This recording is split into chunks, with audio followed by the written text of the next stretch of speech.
Welcome to SciTech Culture with Steve Kern and Ben Warner, where we examine science, technology and culture in the 21st century.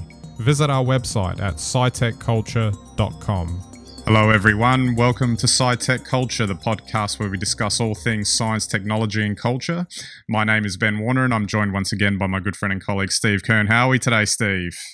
I'm good, thanks, Ben. Hello, everyone out there in STC land.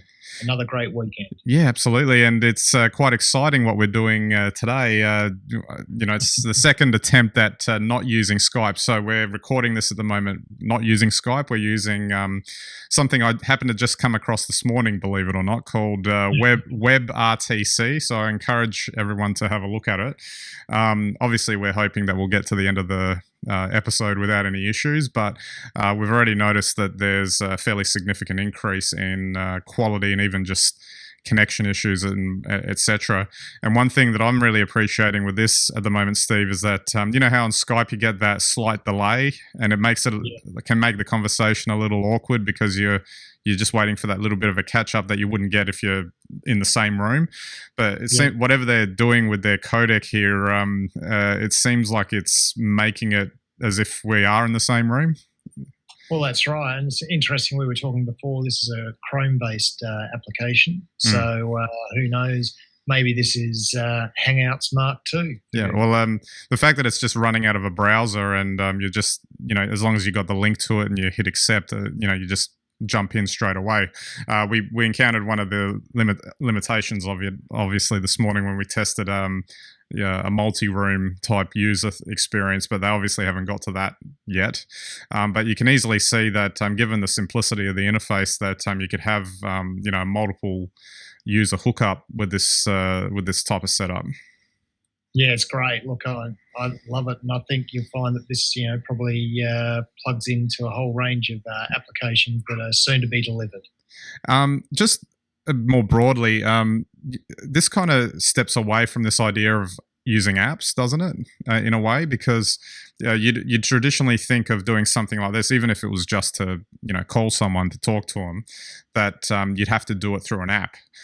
This is just straight through the browser using a link, and you could you could pretty much use any sort of device rather easily with it without having to install any extra software or apps, which is really impressive. Well, actually, yeah, you're right. I tried to hook in before on my phone, but we were already full. Our chat was already full. But very interesting, and we might try that next week. But I think that you're right. You've actually hit on it there with the fact that it's not a normal sort of app-based communications tool, because it is browser-based. And when I clicked on the link that you sent, it opened straight away in Chrome on my Android phone. And I think, yes, you're right. In terms of ease of application, it's a fantastic, web-based app, I guess, a browser-based app. It's fantastic. Absolutely. And just finally, it's delivering some great audio at the moment, at least from what I can hear. So, which is exactly our baseline for what we need, because our audio link is probably the most important one, which we'll discuss shortly. Now, just before we get into that, I also just wanted to touch on a side story to do with Windows 10 and the fact that Microsoft has been introducing surreptitious advertising into the operating system. I don't know if you've noticed this, Steve, but I'm back in Windows 7 now, so it's probably. It's probably a good thing, I guess. You'll pop open the start menu, for instance, and then you might see a link to a demo app or a game or something, or there might be something that might pop up on the lock screen, and it's irritating. You traditionally think that you pay for Windows. Now, a lot of Windows 10 upgrades were free, but you still paid for it in the sense that it comes with the device you're using. So if you were to then go out and get another device, or say if you had a Mac and you wanted to run Windows on it, you would have to pay for another license to use Windows on that machine. So you're paying for the software, and they're also putting in advertising. I don't know if that's really a good thing. It's definitely not a good thing. Well, probably not. I mean, there's just be something else that they're trying once again. I would just hope that enough people just, you know, tell Windows how pissed off they are about it, and then hopefully they'll drop it, although I don't think they will. Yeah. Look, I'm sick of advertising in general now.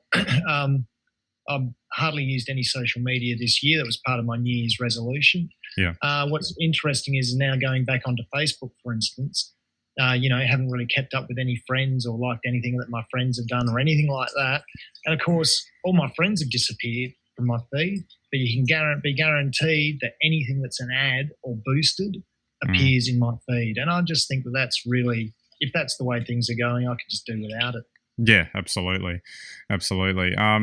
But I wonder, just finally on that one, whether it's just a desperate attempt on their part to generate more revenue, because it's just not the cash cow that it was in the mid 90s and early 2000s. I like your take on a desperate attempt, because I think it probably is. But the funny thing is that they're probably thinking that they're being bold and innovative. So yeah. by doing it, so whatever makes them sleep at night, I guess. Yeah, that's right. Look, it's another sales opportunity, and I think that's where everything's going now. I think whether you're Snapchat, whether you're Facebook, whether you're Google, whether you're Microsoft, you're just desperate now, like to capitalize, because if and to be fair to Microsoft, if they don't try and capitalize on that opportunity, then Google or Facebook will take it from them. So someone else will do it, in other words. I don't agree with it at all, what they're doing, but, especially if you're paid for the software, but, in as much that, I guess, like, if they don't, someone else will take advantage of that opportunity. So, I think that, it's just maybe where we're headed now over the next few years is, I guess the internet behemoths try every angle they can to, screw down and get every cent they can out of the internet. Yeah, unfortunately, yeah.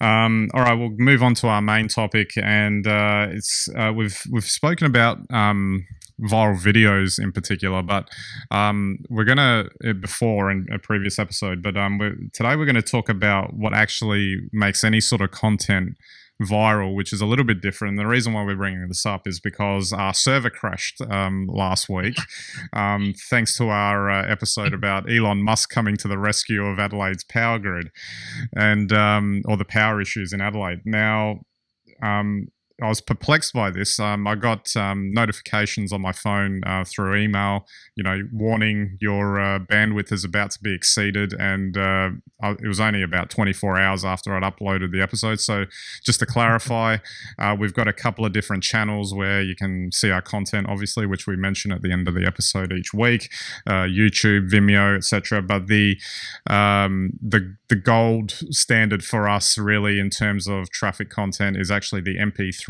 So the one that you would download through a podcast app and listen, while you're walking to work or something like that. That's the file or the channel that generates by far the most amount of traffic for us. And with that episode, we I'd set the bandwidth to sort of match what we hit on average. Yeah. And this episode went online, and within 24 hours, there was a tenfold increase in that bandwidth and crashed the server. So that 24 hours later, I typed into the website, and bandwidth exceeded. See your system administrator. I was like, oh crap, I got to get onto this, because a bit like Mark Zuckerberg, I think the site can never go down. I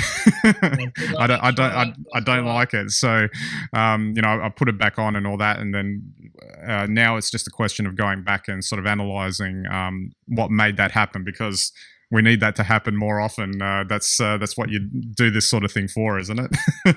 Well, right, but I'm very cynical about this sort of stuff in this day and age, because 5 years ago, prior Facebook going, basically becoming a public company, a viral video was people actually sharing the video. Yeah. And if you've noticed, while people say there are viral videos now, they're not actually viral anymore. So what will happen is a great example is the BBC video where his kids crash his interview. Yeah. Everyone's seen that now. They call that a viral video, but it's not really viral. What's actually happening is news sites are sharing it and people are using it to promote things. And then there's also a sharing effect within Facebook as well, or any of your social media. But the fact is that once upon a time, that could have all sprung purely as a crowdsourced sort of video where one person shares it, everyone sees it. Now it's actually not viral like it used to be. It's viral in terms of its popularity, but not in terms of its sharing. Yeah. And I think you'll find today with the way the algorithms work on Google, on Facebook, especially, that when you choose the right hashtags, I think there's probably be a bit of a reputation of science, technology and culture, like as having had longevity, as having, regular publishing. So therefore being a real news site as opposed to a fake news site, with the right hashtags, located in the country where all the news is being generated around this story. And of course, Elon's got a whole lot of followers in the States that are really keen to know more about what's going on in Australia. Yeah. And it's just a perfect storm. So I actually think it's a viral algorithm. Yeah. Rather than it's actually been, naturally viral. Yes, I guess what you mean, or maybe it's the distinction or the definition of what viral actually is. Maybe that is the point here, is that something set it off, obviously, but the nature of the way it's done is a bit different. As a counterpoint, I've been experimenting a little bit with a couple of my posts on Instagram recently with different hashtags, for instance. And I came across a couple that within 60 seconds of posting yielded hundreds of likes, just like that.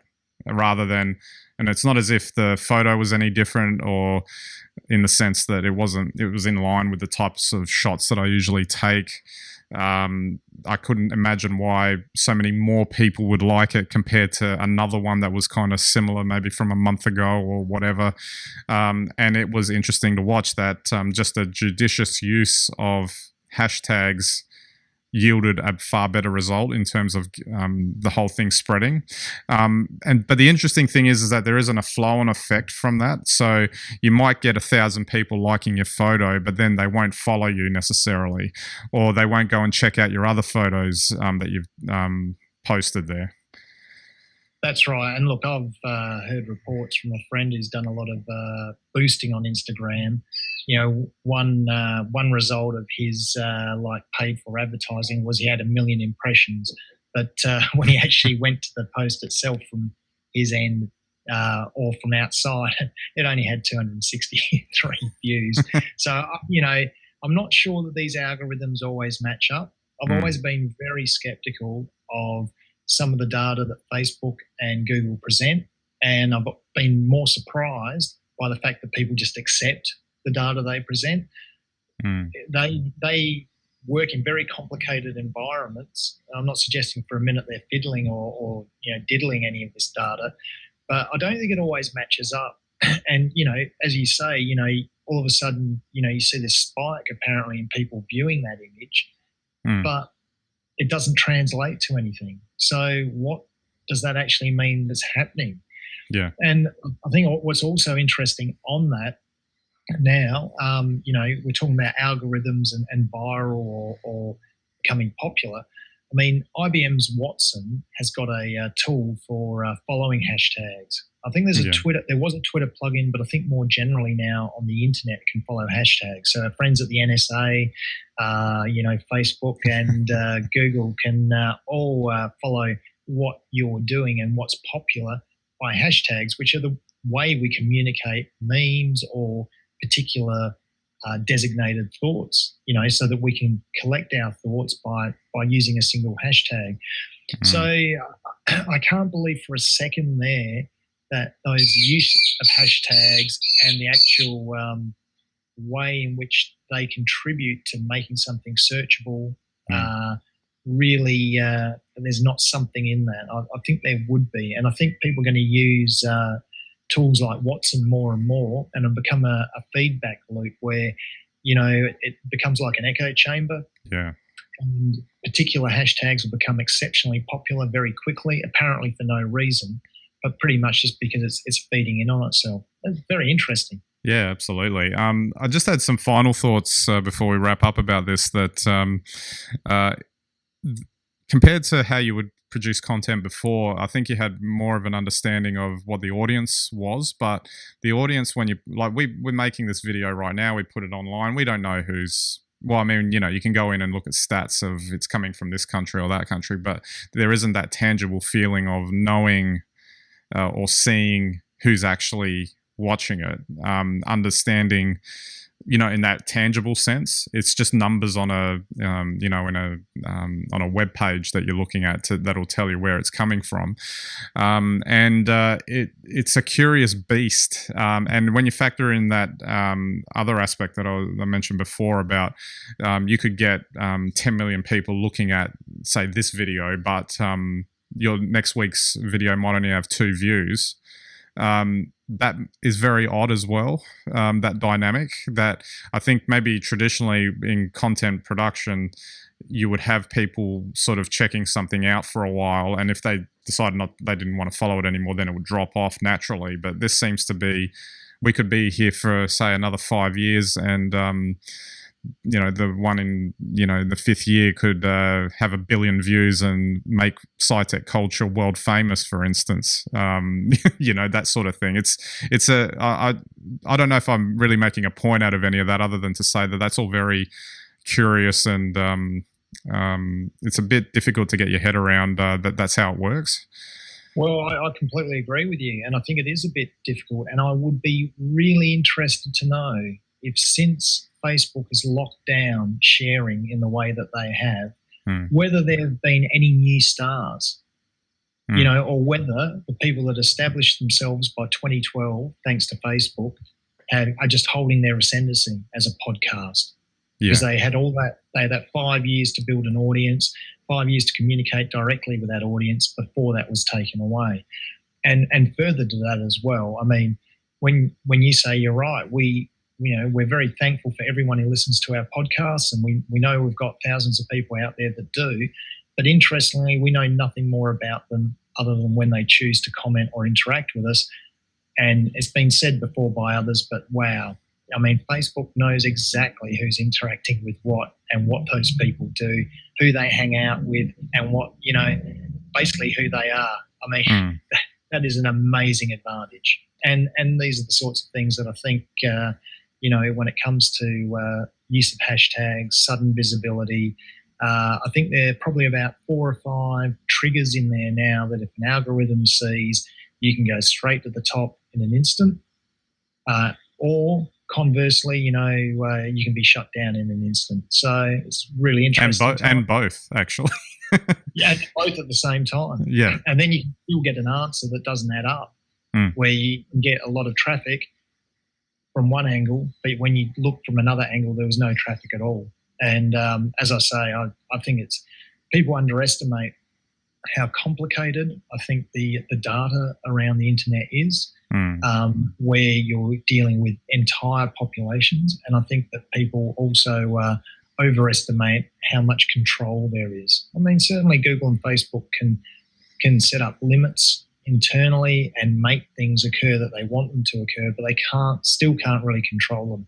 And I think that's where machine learning and things like IBM Watson are probably going to really start to be big players in this market.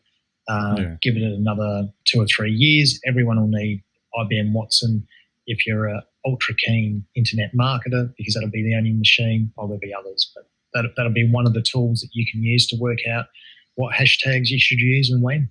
Yeah, absolutely. All right, Steve, we might wrap it up there. And my, I guess, final thought is let's hope this episode crashes the server next week when it goes live, or this week when you're listening to it. What are you going to put in there, Steve Jobs, Elon Musk? Or maybe I'll tag Donald Trump and see what happens. Alrighty, so don't forget our website, SciTechCulture.com. You can get all of our links and content there, and you can subscribe to our audio and video channels, YouTube, Vimeo, etc. Our RSS feed got a hit this week, as we just mentioned. Interact with us on Twitter, Facebook, and Google+. Love to hear from you. And if you think anyone's interested in these ongoing discussions that Steve and I have on a regular basis, feel free to send them to our website. We greatly appreciate that. All right, so that's it for this episode. We'll catch you next time.